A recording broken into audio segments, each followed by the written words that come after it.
네, 안녕하세요. 빈님들 너무너무 반갑습니다. 드디어 여러분들과 말씀으로 함께 만나게 되어서 너무 기쁘게 생각하고요. 또 하나님께서도 여러분들과 함께 예배하는 이 시간을 기다리셨다고 믿습니다. 우리의 몸은 떨어져 있지만 성령 안에서 우리가 하나의 마음으로 하나의 교회에 하나의 진리로서 모여 있는 줄 믿습니다. 예수님의 이름으로 두세 사람이 모인 곳 가운데 나도 그들 가운데 있겠다고 하셨으니 우리가 지금 이 시간 성령 안에서 하나로 모인 줄로 믿고 또 하나님이 지금 우리와 함께 하시는 줄로 믿습니다. 이제부터 여러분들과 약 5주 동안 하나님의 말씀을 함께 나누게 될 것인데요. 바로 시편 23편의 말씀을 연속적으로 함께 나누면서 여러분들에게 이 말씀이 은혜가 되기를 바랍니다. 여러분 시편 23편 너무 잘 알고 계시죠?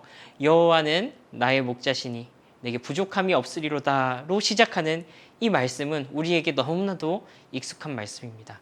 바로 다윗의 고백이기도 한 이 시편 23편의 익숙한 고백을 통해서 우리에게 새롭게 다가오시는 하나님의 은혜가 있기를 주님의 이름으로 축복합니다. 여러분, 이 시편 23편은요. 이렇게 시작하죠. 여호와는 나의 목자시니. 여러분이 여호와라는 이름은요. 모세에게 하나님께서 주신 이름입니다. 모세가 광야에서 떠돌이 생활을 하던 중에 떨기나무에 불이 붙어 있는 것을 보게 되죠. 이 떨기나무는요, 원래 불이 잘 붙지 않는 나무라고 합니다. 가시덩굴과 같은 그런 나무라고 해요. 그런데 너무나도 그것을 잘 알고 있던 모세에게 당황스러운 광경이 목격되는 것입니다. 바로 그 떨기나무에 불꽃이 꺼지지 않고 활활 타고 있는 것이었죠. 하나님께서는 모세를 부르셨습니다. 네가 서 있는 그곳은 거룩한 땅이니 네 발에서 신을 벗어라. 바로 하나님께서 말씀하시는 그곳으로 모세가 나아갔습니다. 그리고 모세가 다시 한 번 더 하나님께 묻습니다. 당신은 누구십니까? 하나님께서는 자기를 가리켜서 나는 스스로 있는 자다라고 말씀하시죠. 여러분, 고대에는요 신들에게 이름이 있었습니다. 여러분들 잘 아시는 것처럼 포세이돈이라는 신도 있었고요. 또 태양신 라 이런 신들도 있었죠. 여러분, 그 신들의 이름은요, 그 신들의 정체성을 의미했습니다. 태양의 신, 바다의 신, 강의 신, 그 신들의 정체성에 어떤 이름을 붙여서 이 신이 어떤 신이다 하는 것을 보여주는 것이죠. 모세도 그런 고대의 관습에 익숙했기 때문에 하나님을 향해서 질문했던 것입니다. 당신은 누구십니까? 그러자 하나님께서 이렇게 대답하셨습니다. 나는 스스로 있는 자니라. 여러분, 이 여호와라는 이름의 뜻이 바로 스스로 있는 자다라는 것입니다. 하나님께서는 자기 스스로를 그 어떤 것으로 규정하기를 원하지 않으셨습니다.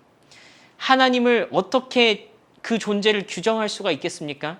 그 하나님께서는 온 만물을 지으신 분이시고 온 우주를 창조하신 분이시며 지금도 능력으로 온 세상을 유지하고 계신 분이신데 말입니다.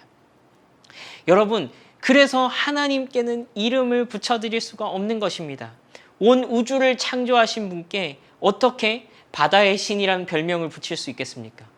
온 세상을 만드신 분께 어떻게 태양이라는 그 작은 이름을 붙일 수 있겠습니까? 네, 그래서 하나님께서는 스스로를 가리켜서 스스로 있는 자다, 여호와다라는 이름으로 자기를 소개하신 것입니다. 여러분, 이것이 바로 여호와라는 이름의 뜻입니다. 너무너무 커서 다 설명할 수 없기에 스스로 있는 자다, 그냥 존재하는 분이다, 이것 말고는 설명할 수 있는 방법이 없는 것입니다. 여러분, 바로 이 다윗은요 시편 23편에서 이 여호와의 이름을 부르고 있습니다. 온 우주보다 크신 분, 온 세상을 창조하신 분, 지금도 능력으로 온 우주 만물을 유지하고 계신 분, 그 여호와 하나님의 이름을 부르고 있는 것입니다. 여러분, 그런데요 조금 이상한 표현이 등장합니다. 무슨 표현이냐면 바로 여호와는 나의 목자시니라는 표현입니다.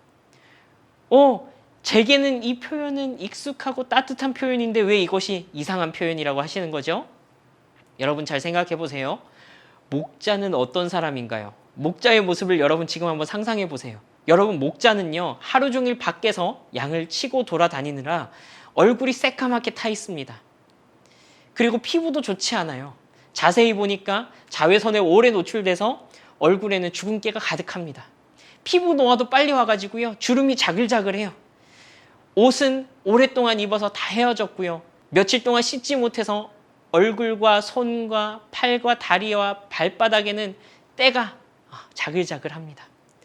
땀이 흐르는데 하얀색 땀이 흐르는 게 아니라 검정색 꾸정물이 막 흘러내리는 거죠. 여러분 어떻습니까? 품이 있어 보이나요? 조금 괜찮은 사람 같아 보입니까? 아니요. 어떨 때 보면 그 모습은 마치 어떤 도인의 모습 같을 겁니다. 노숙자의 모습 같기도 할 거고요.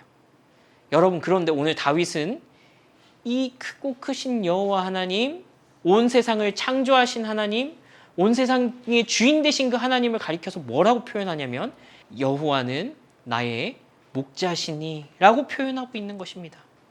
여러분 이것은 어떤 점에서는요 신성모독 같습니다.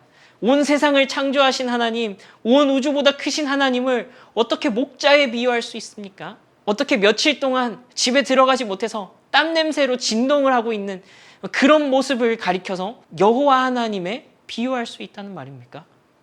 여러분 어떤 점에서 이것은 정말로 불경스러운 표현이 아닌가라는 생각이 들기까지 합니다.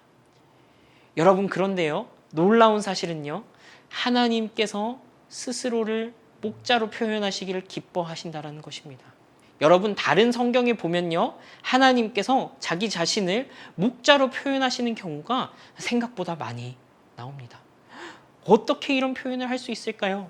여러분 아마 다윗은요 그의 인생 속에서 경험한 하나님을 이런 하나님으로 느끼고 경험했을 것입니다. 온 우주보다 크신 하나님, 온 세상보다 크신 하나님, 온 천지 만물을 창조하신 하나님, 그 하나님은 너무 크셔서 나와 같이 작은 존재에게는 관심도 없고 어떤 흥미도 없고 내가 어떻게 살든지 내가 어떤 상황 속에 있든지 아무런 상관도 없는 그런 나와는 멀리 떨어져 계신 하나님이 아니라 마치 양들과 함께 밤을 지새우고 땀이 절도록 양들을 지키고 있고 집에 들어가지 못하더라도 양들이 푸른 초원을 향해서 나아갈 수 있도록 계속해서 그들과 함께 동행하는 사나운 맹수가 나타나면 언제든지 그들과 싸워서 양들을 지킬 준비가 되어 있는 그런 하나님으로 묘사하고 있는 것입니다. 하나님은 다윗에게 목자가 되어주시기를 기뻐하셨습니다. 하나님은 여러분들께 목자가 되어주시기를 기뻐하셨습니다. 이것이 하나님의 스스로 낮아지심이며 이것이 하나님의 겸손하심이며 이것이 하나님의 사랑입니다. 여러분 다윗은요 이 여호와는 나의 목자시니라는 표현을 하면서요 이 크신 하나님이 나의 목자 되신다. 바로 나의 목자 되신다라는 표현을 하고 있는 것입니다. 여러분 다윗에게 있어서 이 고백은 간단한 고백이 아니었습니다. 왜냐하면 다윗이야말로 이 이스라엘의 목자요 왕이었기 때문에 그렇죠. 여러분 다윗은 누군가의 인도를 받아야 하는 사람이 아니었습니다. 어떤 나라에 왕보다 더 높은 사람이 어디에 있겠습니까? 왕은 그 나라의 최고의 주권자죠. 그런데 여러분 다윗은요 이 고백을 하면서 내가 이 나라의 주인이 아니고 내가 내 삶의 주인이 아니고 내가 내 삶의 주권자가 아니고 바로 여호와 하나님께서 내 삶에 나와 함께 하시고 나와 동행하시고 나를 인도하시는 나의 목자십니다 라고 표현하는 것입니다. 여러분 우리도 이렇게 표현할 수 있습니다. 내 회사, 내 직장, 내가 어떤 주도권을 가질 수 있는 그 자리 가운데서 내 주도권을 잠시 내려놓고 여호와께서 나의 목자가 되어주시기를 기도할 수 있는 것입니다. 하나님 내가 이 가정의 남편으로 되어 있지만 하나님 내가 우리 자녀들의 아버지이지만 어머니이지만 하나님 내가 회사에서 이런 자리에 있지만 하나님 나에게 맡겨진 이런 사람들이 있지만 주님 나는 할 수 없습니다. 주님께서 나의 목자가 되어주십시오 라고 고백할 수 있는 것입니다. 여러분 그런데요 바로 이 지점에서 우리는 하나님의 놀라운 은혜를 발견하게 됩니다. 우리가 겸손히 하나님의 목자 되심을 고백하게 될 때 주님께서는 그런 우리를 다시 한 번 더 주님의 양떼들에게 목자로 세워주신다라는 사실입니다. 여러분 시간이 많이 흘러서요 진짜 우리가 고백하고 있는 이 참 목자 여호와는 나의 목자시니 할 때에 그 목자와 같은 분이 등장합니다. 그분은 바로 예수님이십니다. 이 예수님은요, 삼위일체 하나님 중에 한 분이십니다. 이 예수님은요, 온 세상이 창조될 때 하나님과 함께 계셨던 창조주 하나님이시기도 합니다. 그런데 이 예수님께서요, 누추한 모습으로, 아무런 흠모할 것 없는 모습으로 이 땅 가운데 오셨습니다. 그리고 자기를 가리켜서 선한 목자라고 말씀하셨습니다. 우리와 같은 자들, 죄인들을 위해서 십자가에 못 박혀 죽으시기까지 했습니다. 우리를 향해서 사나운 맹수처럼 달려드는 이 죄악의 권세를 깨트리시기 위해서 십자가에 못 박혀 죽으신 것입니다. 여러분, 그런데요, 이것과 관련해서 재미있는 에피소드가 한 가지 있습니다. 바로 베드로의 이야기인데요. 이 선한 목자 되신 예수님께서 십자가에 못 박혀 죽으실 때에 베드로는 이 예수님을 3번씩이나 부인하고 저주합니다. 나는 예수를 모른다. 나는 저기 십자가에 달려있는 예수와는 아무 관계가 없다. 나는 저 십자가에 달려있는 예수를 저주한다. 여러분, 이렇게까지 잔인하게 예수님을 부인했던 이 베드로에게 예수님께서 부활하신 이후 다시 찾아가십니다. 그리고 베드로에게 친절하게 이렇게 물어보십니다. 베드로야, 네가 나를 사랑하니? 베드로가 네 주님, 주님께서 아십니다.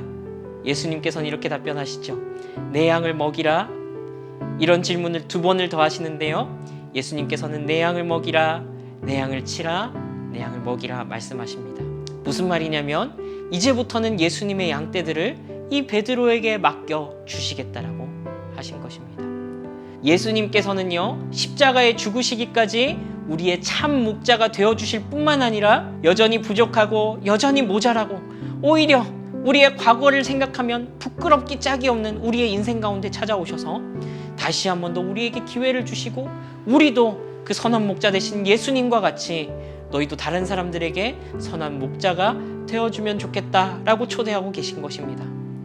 여러분, 여호와는 나의 목자시니 내게 부족함이 없습니다. 그분은 내가 잘났을 때나 내가 못났을 때나, 내가 강할 때나 내가 약할 때나, 내가 어떤 모습이든지 간에 여전히 우리의 선한 목자가 되어서 우리와 함께하고 계십니다. 그리고 그 선한 목자께서는 우리를 죽기까지 사랑하셔서 우리를 위해서 십자가에서 죽으시고 또 3일 만에 부활하셨습니다. 여러분, 그뿐만이 아니죠. 여전히 부족한 우리, 여전히 모자란 우리의 삶을 들여다보면 부끄러움 투성이인 그런 우리 가운데 찾아오셔서 너희도 선한 목자가 되어줄 수 있겠니? 내가 사랑하는 사람들에게 가서 나의 사랑을 나타내 보여줄 수 있겠니? 라고 그 놀라운 품으로 초대해 주시는 것입니다. 여러분, 여호와께서는 여러분들의 목자가 되십니다. 저의 목자가 되십니다. 우리의 목자가 되십니다. 그 선한 목자의 사랑이 여러분들의 삶을 변화시키고 여러분들의 삶을 만족시키며 여러분들의 삶을 충만하게 채우시기를 주님의 이름으로 축복합니다.